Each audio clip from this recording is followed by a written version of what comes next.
Impeachment witness says it's embarrassing that Trump only just found out about WWII and Napoleon.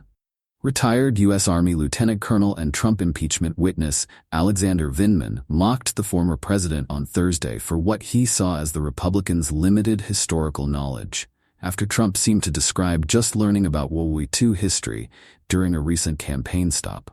At a rally in Savannah, Georgia, on Tuesday, the former president took aim at Joe Biden's vow the U.S. will continue supporting Ukraine until it finishes fighting off the invasion from Russia. Biden says, "We will not leave until we win." Trump said, "What happens if they win? That's what they do. They fight wars. As somebody told me the other day, they beat Hitler. They beat Napoleon. That's what they do. They fight, and it's not pleasant."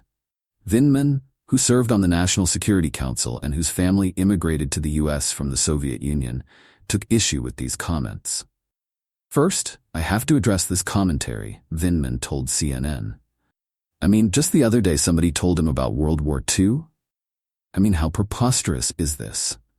It is embarrassing that a former president would say, even use that kind of language, that he just learned about World War II and his false impressions of how the records of the Soviet Union performed.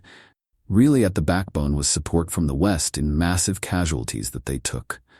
But I think I would say that we would be facing a different kind of disaster. It wouldn't be a complete collapse of the Ukrainians." The Soviet Union defeated Nazi Germany on the Eastern Front in 1945, 4 years after the Nazis had invaded, and at the loss of tens of millions of Soviet troops and civilians. Imperial Russia defeated a French invasion led by Napoleon Bonaparte in 1812. Russia's military record has been far from the parade of victories Trump seemed to be describing, however.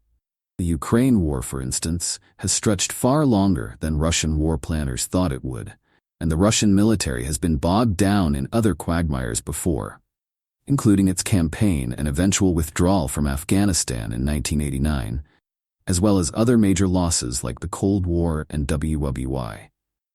Trump's attacks on the Ukraine war, which he often insists without evidence he would rapidly end, come as Joe Biden and Kamala Harris met with the Ukrainian President, Volodymyr Zelensky. Trump has equivocated over whether he will meet with the Ukrainian leader, suggesting last week the pair would probably get together, a plan that then was reportedly scrapped, ABC News reports. Trump further muddied the waters on Thursday, sharing a purported message from Zelensky seeking a meeting for Friday, where the Ukrainian insisted, "I believe it's important for us to have personal contact and to understand each other 100%.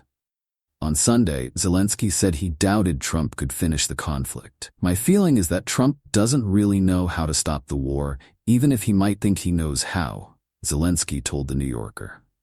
With this war, oftentimes, the deeper you look at it, the less you understand.